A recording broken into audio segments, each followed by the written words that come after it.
Hello everyone, welcome back to our channel Mechanism Classes. Harish this side wishing you all very warm greetings. Last lecture में हम discuss कर रहे थे E1 E2 mechanisms और वहाँ हमने लास्ट में डिस्कस करा था Saytzeff as a major product और कुछ क्वेश्चंस लगा लिए थे उससे रिलेटेड और लास्ट में एक बढ़िया सी रिएक्शन देखी थी। और अब जो बात करनी है हमें वो बात करनी है कि भाई Saytzeff as a major product देखिए कैसे बना था। E1 E2 में एज अ मेजर प्रोडक्ट क्या फॉर्म हो रहा था सेट जेफ रूल के अकॉर्डिंग। देखो वो ये रहा था कि ये RX का एग्जांपल लिया मैंने, X टेस्ट है और एल्कोहलिक KOH दो प्रोडक्ट फॉर्म हो रहे थे। This is our Saytzeff product and this is our Hofmann product. तो इसमें हमने समझा था कि जो सेट जेफ प्रोडक्ट है ना वो हमारा मेजर प्रोडक्ट है क्योंकि it is stabilised by 9 alpha hydrogen. कैसे 3 हाइड्रो, देखो ये एल्कीन ग्रुप रहा, जो CH3 ग्रुप जुड़े हैं उनकी जो हाइड्रोजन होगी वो अल्फा हाइड्रोजन्स होगी। भाई जिस ग्रुप को हम स्टडी कर रहे हैं उससे जुड़े हुए कार्बन अल्फा हाइड्रोजन कैरी करते हैं। तो ये 3 इसकी 3 इसकी 3 इसकी, तो ये 9 अल्फा हाइड्रोजन स्टेबलाइज्ड है, इसलिए हमने इसको मेजर प्रोडक्ट बोला था। ठीक है, लेकिन हमें अब नया रास्ता खोजना था इस रिएक्शन के अलावा भी। वो नया रास्ता हमें ये समझ में आता था कि भाई हमें हॉफमैन प्रोडक्ट मेजर प्रोडक्ट चाहिए। तो उसके लिए हमें क्या क्या कंडीशंस रखनी होगी, कैसे क्या रिएक्शन मैकेनिज्म होगा वो समझते हैं। हेडिंग डालते हैं हॉफमैन एज मेजर प्रोडक्ट। इसकी कंडीशंस होती हैं 2। अगर उनमें से एक भी कंडीशन, इन दोनों में से एक भी कंडीशन अगर अप्लाई हो रही है तो ये हॉफमैन प्रोडक्ट मेजर कहला देगा। तो ये Hofmann product as a major product form कर देगा। पहली condition, when base is too bulky. दूसरी condition, when leaving group is poor. वहाँ पे E1 E2 में हमने लीविंग ग्रुप क्या समझा था, भाई जितना अच्छा लीविंग ग्रुप होगा उतनी अच्छी E1 E2 मैकेनिज्म होगी। लेकिन Hofmann as a major product रखने के लिए 2 कंडीशन क्या है, एक बेस बल्कि होना चाहिए, एक लीविंग ग्रुप पुअर होना चाहिए। भाई बेस क्यों बल्कि होना चाहिए, बेस बल्कि इसलिए होना चाहिए जब बेस बल्कि होगा तो वो एसिडिक हाइड्रोजन लेस हिंडेड साइड से उठाएगा। ये बात हमने SN1 SN2 में भी देखी थी कि बल्कि बेस का काम होता है वो मोर हिंडेड साइड से ना जाके साइज बड़ा होने के कारण इलेक्ट्रॉनिक रिपल्सन मिनिमाइज करने के लिए वो लेस हिंडेड साइड से काम अपना शुरू करता है। तो लेस हिंडेड से शुरू करने के लिए बल्कि बेस का एग्जांपल है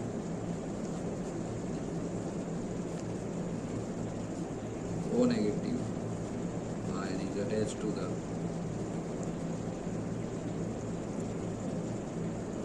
three R groups and KOET3, ET मतलब ethyl, and these are the example of bulky groups, bulky base।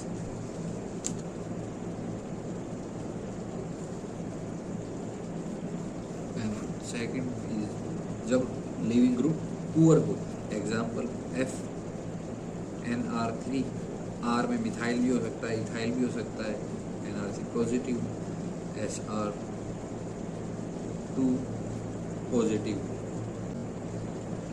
Positive charge का आने का कारण पता है क्या है, N के साथ जो R ग्रुप जुड़ा है वो प्लस I से पॉजिटिव चार्ज को क्या कर देगा, स्टेबलाइज कर देगा। तो ऐसे ही SR2 में पॉजिटिव चार्ज है प्लस वो R ग्रुप प्लस I से उसको स्टेबलाइज कर देंगे। स्टेबलाइज हो गया तो वो क्यों निकलेगा कहीं से, तो वो एक पुअर लीविंग ग्रुप बन जाता है। तो ये दो बातें याद रखनी है हॉफमैन एज मेजर प्रोडक्ट के लिए, when base is too bulky and when leaving group is poor.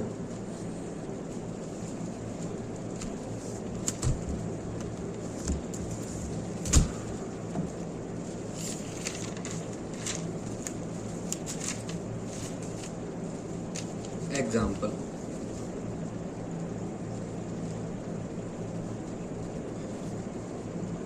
पहला एग्जाम्पल क्या है, this is BR test, first reaction is given with alcoholic KOH, second reactant is given tertiary butoxide ion. Tertiary butoxide ion यही तो था, मतलब ये है बल्की base. जैसे ही बल्की बेस दिखा, हमें लेस हिंडर्ड साइड की तरफ एल्कीन फॉर्म कर देना है। ये रहा हमारा अल्फा कार्बन, जिस कार्बन से लीविंग ग्रुप अटैच्ड हो वो अल्फा कार्बन, और उसके आजू बाजू वाले बीटा कार्बन। अब हमें पता है हाइड्रोजन उठानी होती है बेस को बीटा कार्बन से। अब बीटा कार्बन दो है, लेकिन बल्कि बेस ने क्लियर कर दिया कि भाई मैं लेस हिंडर्ड साइड वाली बीटा हाइड्रोजन को उठाऊंगा और वहाँ एल्कीन फॉर्म कर दूंगा। तो therefore this is our major product Hofmann when base is bulky. Alcoholic KOH क्या करेगा, वो भाई बीटा हाइड्रोजन वहाँ से उठाएगा जहाँ पे मोर हिंडर्ड एल्कीन फॉर्म होगी, which is this is our Sadjeff alkene or Sadjeff product. Example number 2,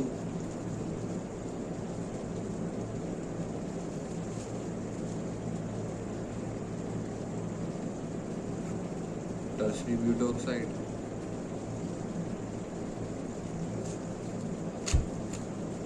अब देखना, इस कार्बन से लीविंग ग्रुप अटैच्ड है, ठीक है। ये अल्फा, आजू बाजू वाले बीटा,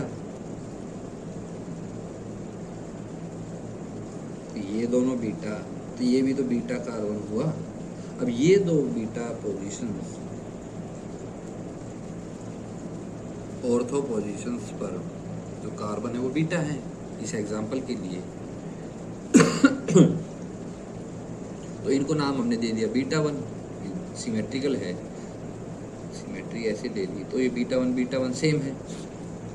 तो अब जो ऊपर बीटा कार्बन है वो है लेस हिंडर्ड, जबकि ये है मोर हिंडर्ड, क्योंकि इनके आगे भी और फर्दर चेन कनेक्टेड है।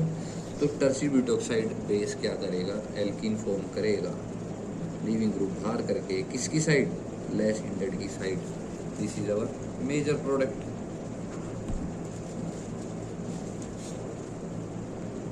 तीसरा एग्जांपल, अब की बार क्या किया, लीविंग ग्रुप हमने पुअर ले लिया, NMe3 पॉजिटिव, और हमने क्या लिया, मिथाइल। भले ही बेस अब की बार स्ट्रॉन्ग हो, विच इज अल्कोहलिक KOH, पर लीविंग ग्रुप हमें पता है वीक है, तो वो हॉफमैन प्रोडक्ट ही फॉर्म करेगा। सही है क्या इतनी बात, which is on left less hindered side. एक और एग्जाम्पल, F आ गया, तो वो भी हॉफमैन प्रोडक्ट फॉर्म करेगा। अब F के साथ साथ टर्शियरी ब्यूटोक्साइड आयन भी दे दिया, तो वो तो भाग भाग के हॉफमैन मेजर प्रोडक्ट फॉर्म कर देगा। यहाँ तक कोई दिक्कत? तो इसी कंसेप्ट को यूज करते हुए यहाँ पर एक नेम रिएक्शन आती है जिसे हम कहते हैं Hoffmann एक्सोस्टिक methylation.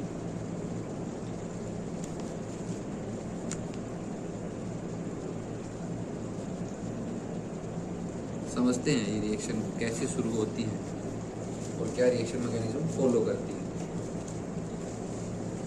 This is our reactant molecule, जिसकी लोन पेयर हो ना उसको हमने सबसे पहले ड्रॉ कर लेना है। रिएक्टेंट क्या गिवन है, एक्सेस ऑफ MEI, मिथाइलेशन मतलब मिथाइल अटैच हो रहा होगा फॉर श्योर। तो एक्सेस गिवन है, ये अमाउंट एक्सेस गिवन है, तो हमें क्या याद रखना है कि वो बार बार रिएक्शन में पार्टिसिपेट करने आएगा। अगर एक इक्विवेलेंट गिवन होता या फिर मेंशन करता दो इक्विवेलेंट, तो एक इक्विवेलेंट एक बार रिएक्ट करके शांत रह जाता, दो इक्विवेलेंट तो दो बार रिएक्ट करता। एक्सेस का मतलब जितनी बार उसको मौका मिलेगा उतनी बार काम करेगा। मिथाइल आयोडाइड को मैं जानता हूँ RX ही तो है, RX मतलब इलेक्ट्रॉन डेफिशिएंट, कमजोर आदमी है ये तो। जैसे ही कमजोर आदमी दिखा किसको, लोन पेयर को, वो अपने साथ R को रख लेगा, लिविंग ग्रुप को बाहर भेज देगा। तो ये लोन पेयर चला मिथाइल के पास, आई गया बाहर। तो लोन पेयर की मूवमेंट करते ही हमने क्या ड्रॉ कर देना है, पॉजिटिव चार्ज बचा हुआ एक lone pair as it is, और एक H किस पास पहले था और एक मिथाइल अब आ गया है। अब एक्सेस है तो मिथाइल आयोडाइड फिर से आया अपना काम करने। क्या किया, जो एक लोन पेयर बचा था नाइट्रोजन के पास, उसने फिर से मिथाइल पर अटैक किया और फॉर्म किया अपने पास N तो था ही, पॉजिटिव चार्ज भी है, साथ दो मिथाइल भी आ गए हैं। लेकिन यहाँ पर हमने क्या ध्यान नहीं रखा कि भाई नाइट्रोजन के ऊपर देखो हमने कितने एटम जोड़ दिए, 1 2 3 4 5, ऊपर से एक पॉजिटिव चार्ज। तो ये H यहाँ से लेफ्ट आउट कर जाता है H पॉजिटिव की फॉर्म में। तो हमारे पास क्या बचा,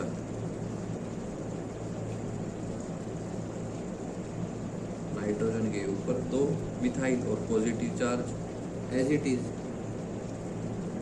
अब ये रहा हमारा ग्रुप, लेकिन हमें पता है NMe3 पॉजिटिव, लेकिन यहाँ पर तो 2 Me है, तो एक Me और लाएंगे तो हमारा एक लिविंग ग्रुप बन जाएगा जिसे हम कहते हैं NMe3 पॉजिटिव। तो यहाँ पर जो ये ग्रुप जुड़ा है, इससे जुड़े हुए कार्बन अल्फा, ऊपर बचे हुए बीटा। अब आएगा बेस, बेस क्या करेगा, बीटा पोजीशन से हाइड्रोजन निकालेगा। ये हाइड्रोजन रही, बीटा किधर से भी निकाल लो, क्या करेगा बेस, हाइड्रोजन यहाँ से उठाएगा। जैसे ही हाइड्रोजन निकली तो ये बॉन्ड इधर शिफ्ट हो गया और ये रिंग यहाँ से खुल जाएगी। And we got alkene in the structure. लेकिन Me3 पॉजिटिव तो अब भी नहीं आया, भाई आएगा ना, MEI एक्सेस में गिवन है तो वो बार बार आके अपना काम करता है, चला जाएगा। ये रहा लोन पेयर, भाई देखो लोन पेयर यहाँ पे दोबारा आ गया क्योंकि रिंग खुल गई, एल्कीन की और इस बॉन्ड की मूवमेंट हो गई ना, रिंग खुलते ही लोन पेयर वापिस। तो लोन पेयर ने फिर अटैक किया मिथाइल और अपने साथ NMe3 पॉजिटिव बना लिया है।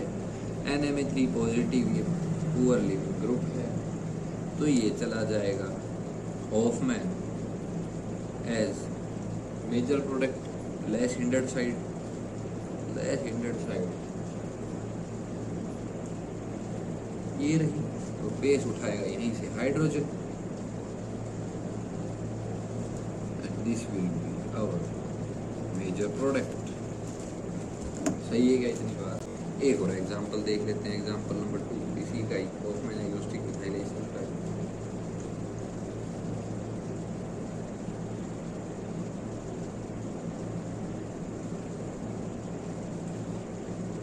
क्या गिवन है, एक्सेस ऑफ MEI, लेकिन अब यहाँ हाइड्रोजन की जगह मिथाइल अटैच्ड है पहले से ही। कहानी वहीं से शुरू, लोन पेयर मूवमेंट करेगा अपने साथ, एक हाइड्रोजन था, एक मिथाइल चिपका लिया, अब आ गया पॉजिटिव चार्ज, बचा एक और लोन पेयर, वो फिर MEI पर अटैक करेगा और वो हाइड्रोजन H पॉजिटिव टर्म में बाहर, और यहाँ आ गया Me, बाकी सब एज इट इज, और पॉजिटिव चार्ज तो है ही। ये रहा अल्फा और ये रहा बीटा पोजीशन, एक हाइड्रोजन यहाँ भी है, एक हाइड्रोजन यहाँ भी, किसी को उठा लो, लेकिन एक्सिस में गिवन है ना भाई, बेस तो हमें पता है मोर एसिडिक को उठाएगा, मोर एसिडिक है ये, इसको उठाएगा, बेशक से इसको उठा लो तो इसको उठा लो, प्रोडक्ट दोनों से सेम बनेगा, पर कंसेप्ट के अकॉर्डिंग चलना ही ठीक है।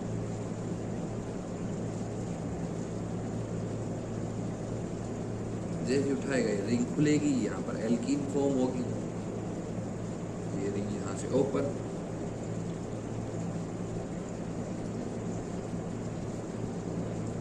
फिर आया MEI और प्रोडक्ट, चलते चलते लास्ट में यही बना देता हूँ ना मैं सीधा, मैकेनिज्म हमें समझ में आना चाहिए, वो बिल्कुल आ गया है हमें।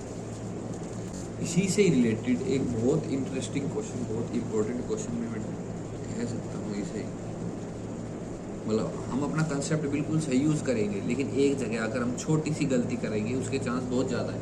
तो इसका एग्जांपल भी मैं, ये शायद क्लेटन का एग्जांपल होगा,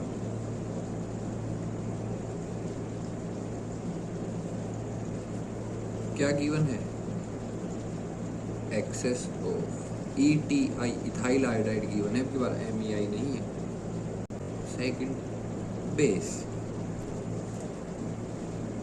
जरा देखना काम वही शुरू, एक्सेस गिवन है, लोन पर अटैक करेगा, इथाइल अपने पास रख लेगा, और लास्ट इसके बाद भी एक्सेस है, तो मैं सीधा यही ड्रॉ कर देता हूँ ना, 2 इथाइल और पॉजिटिव चार्ज,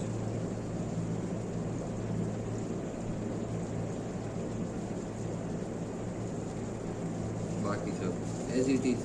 अब भाई देखो हाइड्रोजन तो यहाँ भी प्रेजेंट है और यहाँ भी प्रेजेंट है, तो अटैक होगा, रिंग खुलेगी, एल्कीन बनेगी, लेकिन यहीं पर हमने गलती कर दी क्योंकि इथाइल को हम खोलना भूल गए। भाई जरा खोलना इथाइल को,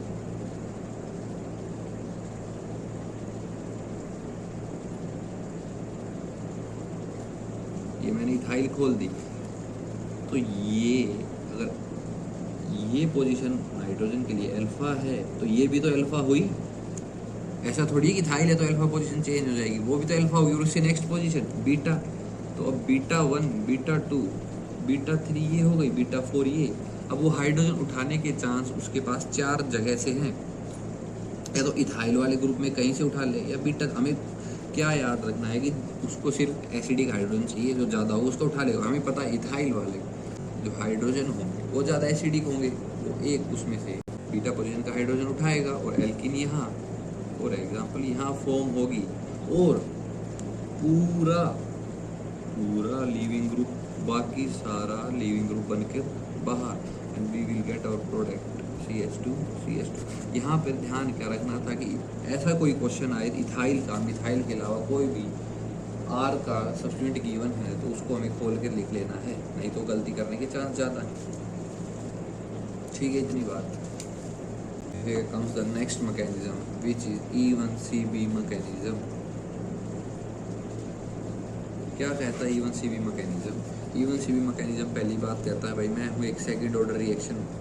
दूसरी बात, CB मतलब कंजुगेट बेस। कंजुगेट बेस अब क्या होता है? कंजुगेट बेस की डेफिनेशन होती है जब एसिड अपना काम करके जो भी पीछे छोड़ जाता है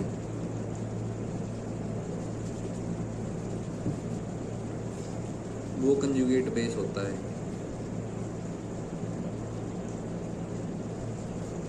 अच्छा, कंजुगेट बेस से मुझे एक बहुत ही इंटरेस्टिंग एग्जांपल याद आ गया। क्या आपको पता है which is the strongest acid?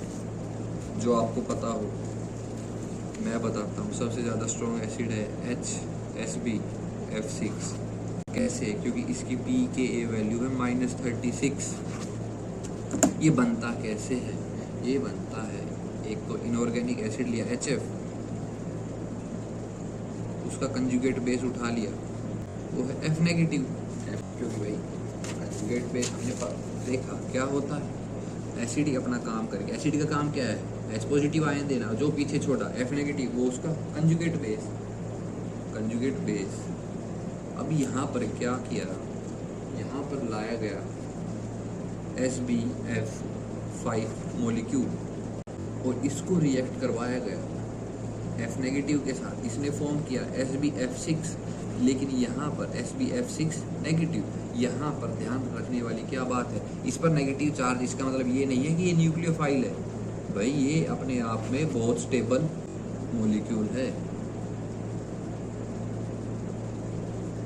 अच्छा देखो, कंजुगेट बेस जितना ज़्यादा स्टेबल होगा ना, वो एसिड उतनी ही स्ट्रॉन्ग रही होगी। कैसे भाई, अब ये जो HSbF6 नेगेटिव है, ये रहा H positive, therefore the acid we will get HSbF6। This is the strongest acid which has a pK value -36।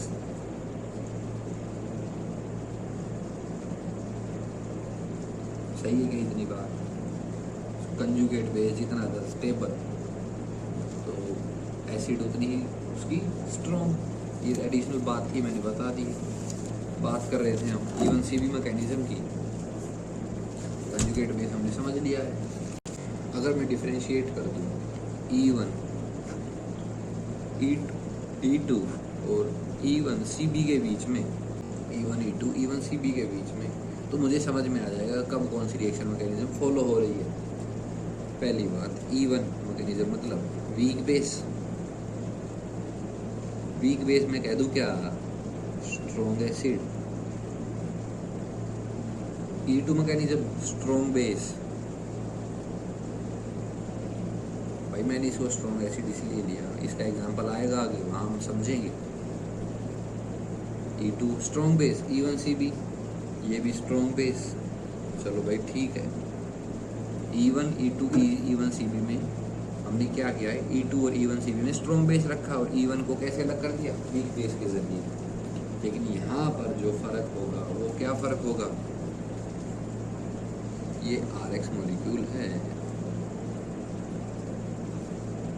E1CB mechanism क्या कहता है, लीविंग ग्रुप बाहर बन गया, यहाँ पर पॉजिटिव, ये p ऑर्बिटल एम्प्टी है, ये H यहाँ पर मूवमेंट करेगा and it will form alkene. ये हमने समझ रखी है ये बात लास्ट लेक्चर में। E2 क्या करता है, एंटी बॉन्डिंग का खेल करता है E2। ऐसे ही हमने SN2 में देखा था, उसमें भी खेल क्या रहता है, एंटी बॉन्डिंग का। और SN1 में like E1 carbocation is formed. E2 की बात करें, ये RX मॉलिक्यूल, बेस आएगा, बेस क्या करेगा, X की एंटी बॉन्डिंग ड्रॉ कर लेगा, ये X की एंटी बॉन्डिंग रही, बेस क्या करेगा, H को उठाएगा, क्या होता है प्रोडक्ट फॉर्म, जैसा हमने समझा था एंटी बॉन्डिंग में अटैक होता है एंड यहाँ पर भी फॉर्म एल्कीन होती है। लेकिन E1CB में यहीं पर डिफरेंशिएट हो जाता है। ये सेम अगर RX ले हम, B नेगेटिव बोले तो बेस, बेस क्या करेगा, H को उठाएगा, उसका काम है बीटा हाइड्रोजन को उठाना, बीटा हाइड्रोजन को उठाएगा H पॉजिटिव की फॉर्म में, तो वहां पर बन जाएगा कार्बो एनायन। जैसे ही H पॉजिटिव निकला, पीछे छोड़ गया नेगेटिव चार्ज, कार्बन पर नेगेटिव चार्ज, तो बन गया कार्बो एनायन।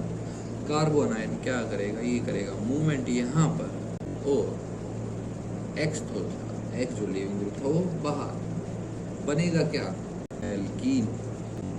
क्या याद रखना, E1 में कार्बोकेटाइन फॉर्म होता है, E2 का खेल एंटी बॉन्डिंग का है, E1CB में कार्बो एनायन फॉर्म होता है। और एक बात ध्यान क्या रखनी है, E1CB मैकेनिज्म कब होगा, जब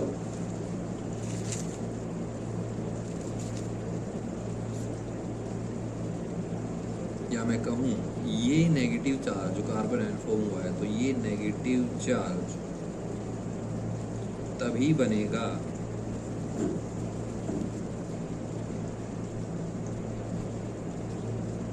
जब EWG इलेक्ट्रॉन विड्रॉइंग ग्रुप लगा हो। कैसे, मैं बताता हूँ ना कैसे। एग्जाम्पल देखो ना, एग्जाम्पल ये क्या है, EWG इलेक्ट्रॉन विड्रॉइंग ग्रुप, और ये पोजीशन अल्फा, जहाँ ग्रुप अटैच्ड हो पोजीशन अल्फा, उससे नेक्स्ट बीटा। बेस गिवन है अल्कोहलिक KOH। भाई हमें दिख गया इलेक्ट्रॉन विड्रॉइंग ग्रुप प्रेजेंट है, तो कार्बो एनायन फॉर्म होगा, कार्बो एनायन फॉर्म होगा बीटा पोजीशन पर, बीटा पोजीशन यहाँ पर आ गया। नेगेटिव चार्ज, एल्कीन फॉर्म कर लेगा।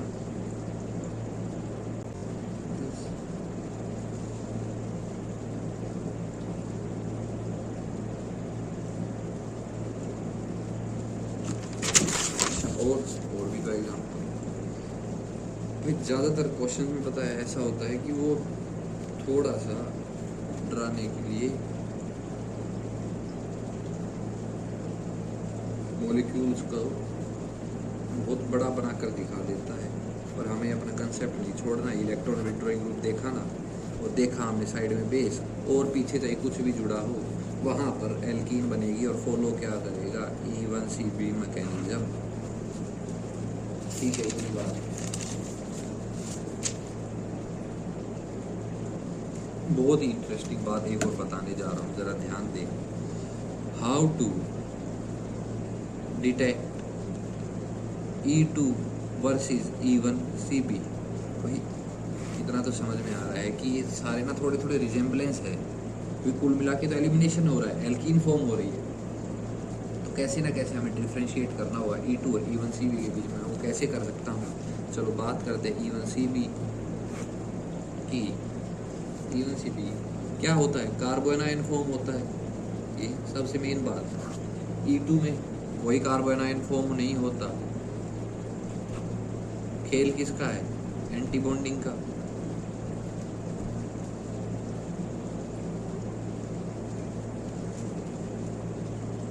तो एग्जाम्पल देखते हैं ना, ये रहा एग्जाम्पल RX। पहले वो जा रहा है E1CP के लिए, और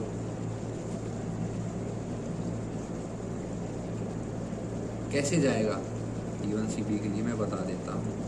पर बेस जो गिवन है वो है ETO negative presence of ETOD, and product draw कर रखे हैं उसमें। एक प्रोडक्ट गिवन है ये, और E1CP जो पाथ है उसमें जो प्रोडक्ट ड्रॉ है वो है ये D, मतलब isotope of hydrogen, deuterium given है। मैकेनिज्म कैसे होगा भाई, ये तो हमें पता है E2 का, तो एल्कीन फॉर्म होना है और वो हाइड्रोजन जुड़ेगा।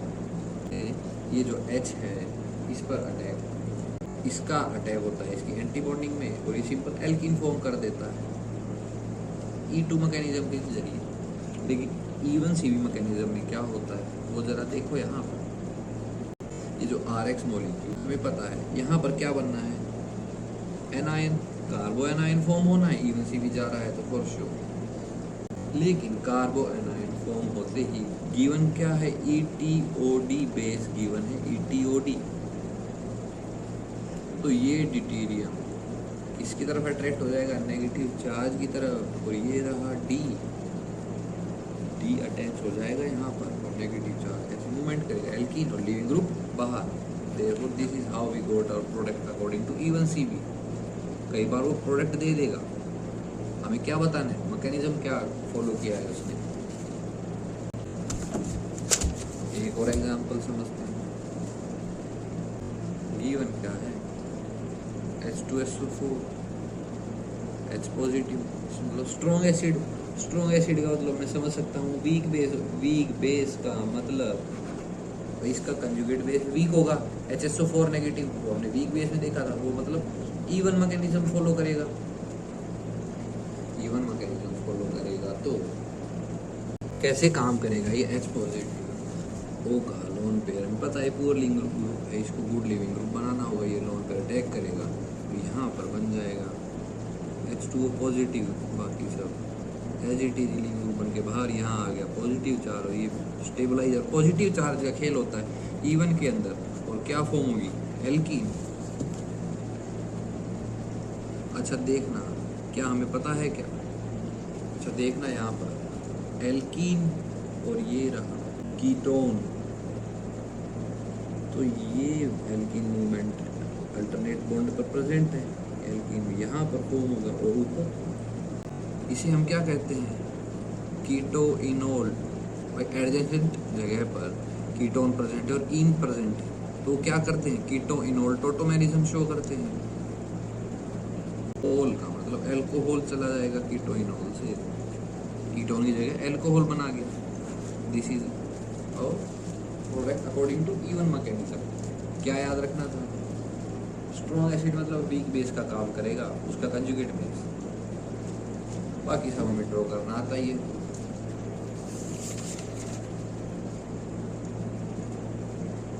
तो एलिमिनेशन रिएक्शन हमने 90% कर ली है। नेक्स्ट वीडियो में कुछ नेम रिएक्शंस हैं 2-3, वो हम एक साथ कवर कर लेंगे और 1-2 एग्जाम्पल और रहेंगे। आज की वीडियो में बस इतना ही। Thank you. Do hit like and subscribe button.